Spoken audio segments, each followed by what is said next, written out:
Thank you for joining us at the Roundtable.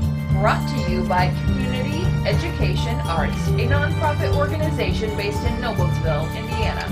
I'm Alice Cavanis-Gober, president of CEArts. And I'm Sarah E. Morin, secretary of CEArts.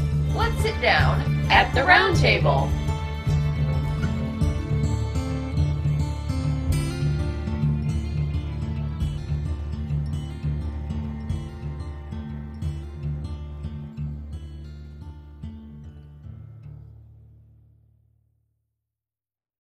Joining me today at the Roundtable is visual artist Audrey Barcio, and that's Audrey, A-U-D-R-E-Y, Barcio, B-A-R-C-I-O. And Audrey, welcome. Thank you so much for joining me today at the Roundtable. Thank you for having me. My pleasure. My pleasure. I wanted to tell people right away where they can find your artwork because I have been on your website and I love everything on there. It's audreybarcio.com, AUDREYBARCIO.com. And I strongly encourage everybody to go on the website and look at the current and past work that you have on your website. It's fascinating. I think I told you in an email that I was so intrigued when I saw some of your work because you have so many different types of work on your website, and it's all very intriguing. So I'm getting really excited to talk to you about how you came to be the artist that you are. But first of all, my first question for everybody is always the same. When did you first know that art was your destiny? Yeah, absolutely. Well, I don't know if I believe in destiny, but I do believe in there are different things that kind of lead you down a path. So yeah, that's the journey, right? Yeah. Yeah. And for me, I grew up in Lafayette, Indiana, and in a rural area, and I was fortunate to have my grandparents live nearby. Mm-hmm. And so I would spend mostly my summers and, before and after school with my grandmother, who was a painter. And she's a self-taught painter. And that's really where my passion and inspiration for painting began. Well, I can certainly understand that. I mean, there's nothing quite like growing up with art being created, I think, in your environment. So that tells me that you have been drawn to art for a very long time. Since you were little, and I just wanted to ask, I know this is kind of off topic, but did she have a certain type of or technique or style of artwork that she was most fond of that maybe influenced you or anything like that? Yeah, absolutely. She, like I said, was self-taught and, went through many different styles. She did a lot of figuration. Wow. And portraits and landscapes, and I think she was inspired by the old masters and French Impressionism. But then she began to lose her eyesight, and of course that was really hard to watch. But she kept painting, and her work went from kind of smaller to medium scale to larger, and it became very abstract. And for me, that's where I started to really see everything come together, is that journey between figuration to abstraction. And so I've been very interested in abstraction for a very long time. And I think it is because I watched how her work changed so much by losing her eyesight. I appreciate so much how that impacted you. Having seen your work on your website, I can really see that connection with her. And so tell me a little bit more about your art's journey, how you went from that child watching her to the artist that you are today. Yeah, well, I just feel that when I was in school, K through 12, I just took as many art classes as I could. Yeah. And, summer programs and, things like that. It was one of those things like I just couldn't get enough of it. Mm-hmm. And then I went to Herron School of Art for my undergraduate. And that was a really wonderful experience for me. I met so many great professors and students, people that I'm still connected to today. Oh, that's wonderful. And I mean, I couldn't say enough great things about that experience. I was able to be there through Herron at its original location. And then we moved over to main campus to this beautiful new building. Yeah. And so that's, you know, sort of my undergraduate formal education. Mm-hmm. Then my husband and I lived in Indianapolis for a few years, and then we moved to San Francisco. Wow. And then we moved to Los Angeles, and then we moved to Las Vegas. So I could go to graduate school there at UNLV. Okay. And it was That's a completely different part of the country, climate, landscape, everything. So that must have been an interesting difference and change for you. Yeah, absolutely. I mean, the desert really impacted my work in a big way. You know, you can't get away from just the kind of the way the light hits everything. Yeah. And also because it's Las Vegas, you've got like all this neon everywhere. Yeah. And so it's really strange. You're in the middle of the desert in the city that probably should not exist. With a bunch of glitz and glam of the neon light. And while I was there, I really explored more conceptual parts of my practice, and then diving deep into having painting and also sculpture, more installation-based works. Yeah, that really intrigued me on your website to see that combination of the artwork on the walls, which some of those pieces, I mean, were just amazing. And then also the floor, what I call floor pieces, the sculptural pieces, the installation pieces. It was just like the combination was really intriguing.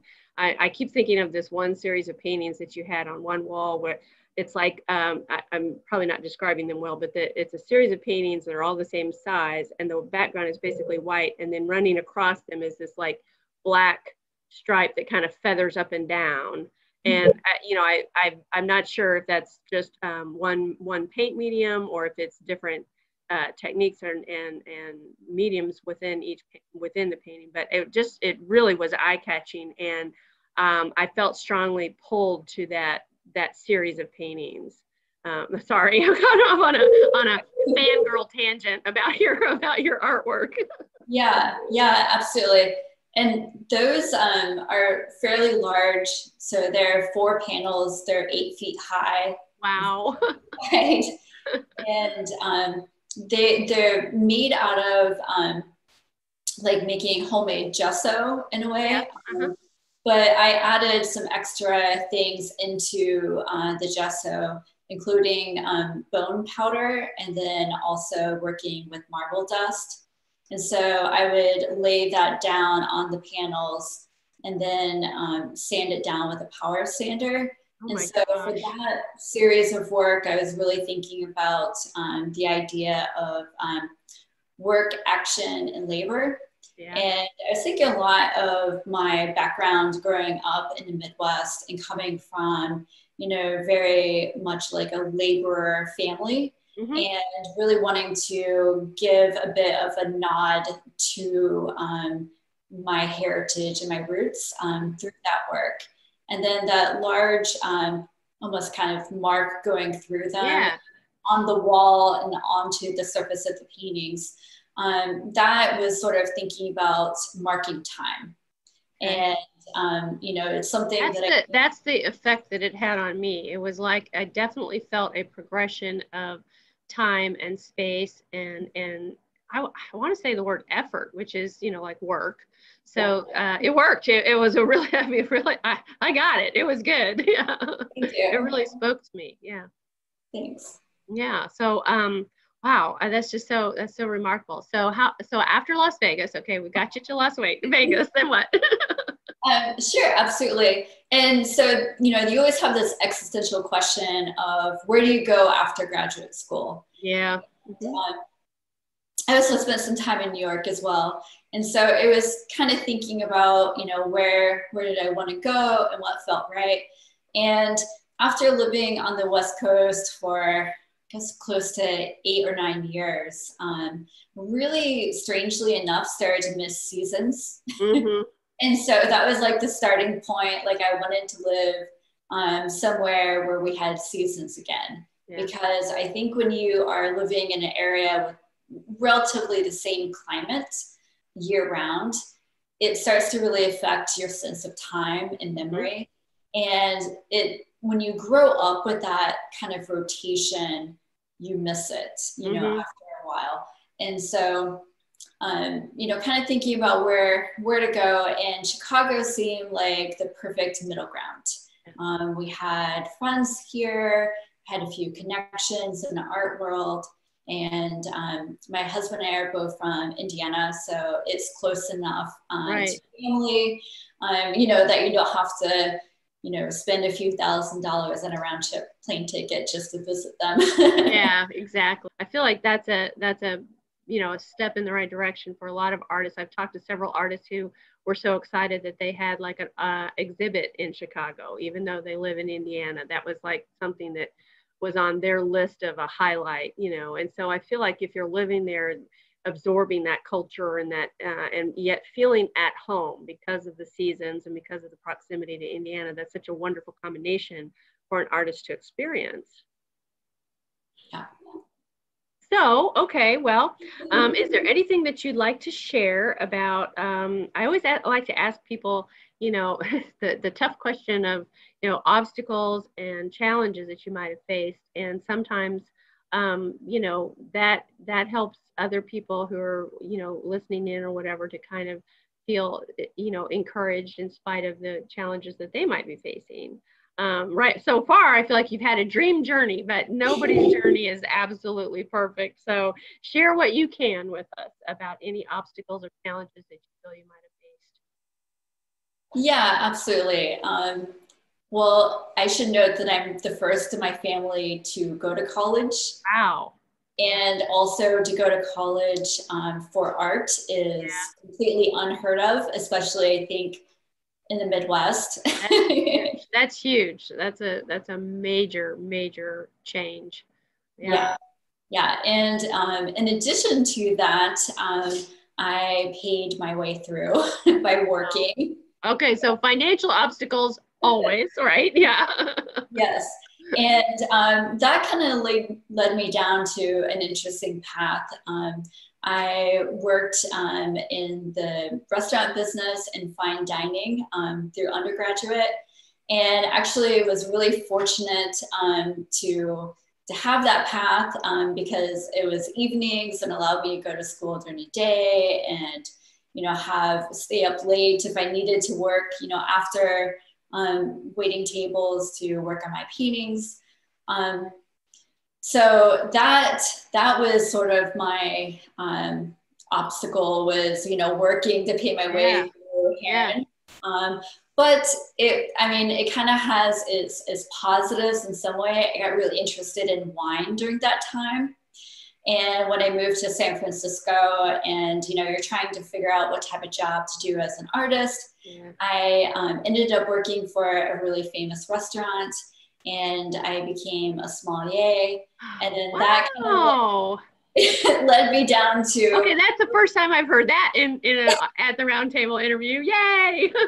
Yeah, and I mean, it's an interesting path because for me as an artist, I think that you're really aware of the senses. And so, you know, color and palette and taste and smell, all those things came really naturally to me. I also took some time before going to Herron, and I was a flight attendant. And so I did travel the world.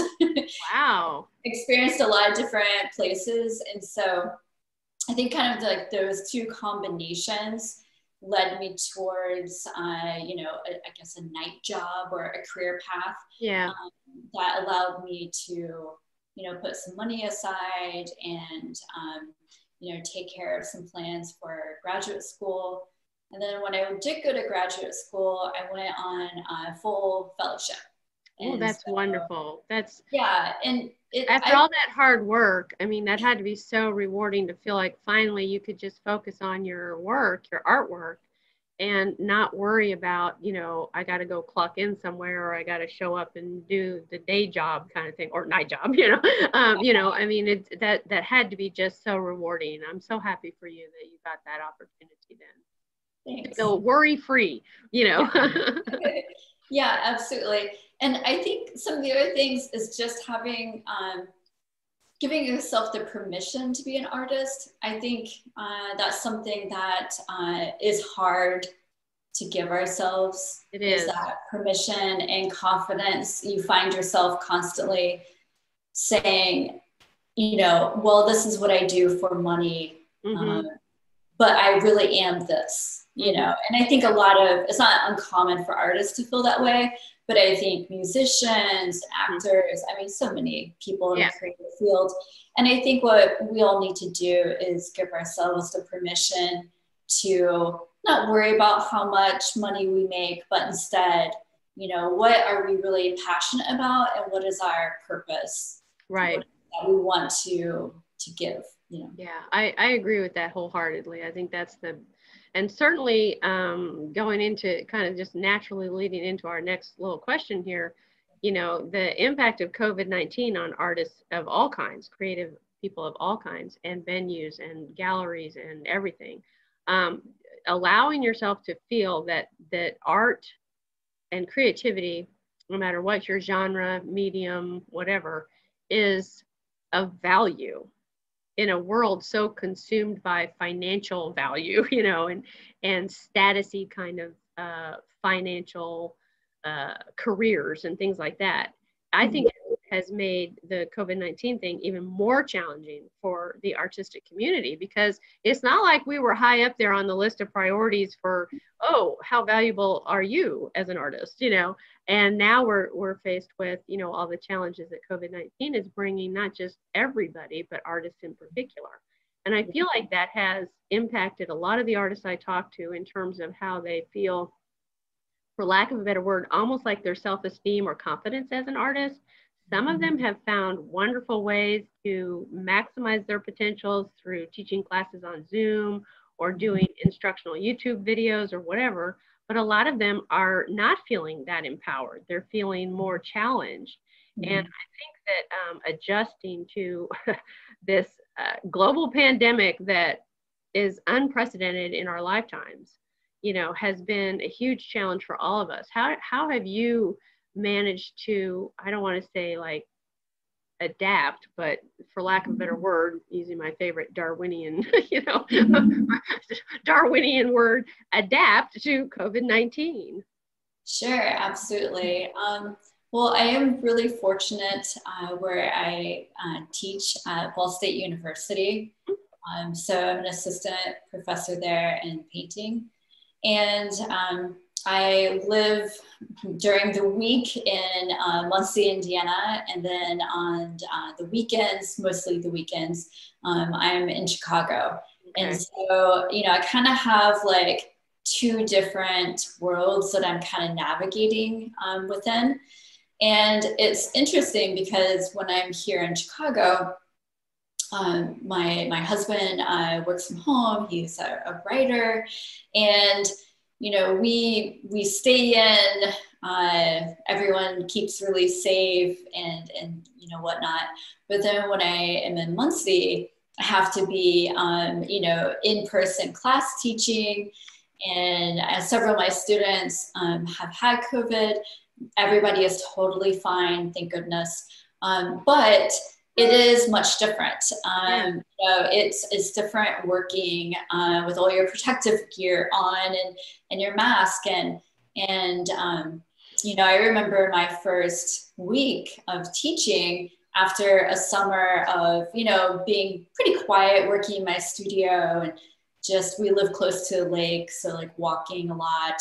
I didn't really project my voice too much. And then that first week of school, teaching, you're really projecting your voice.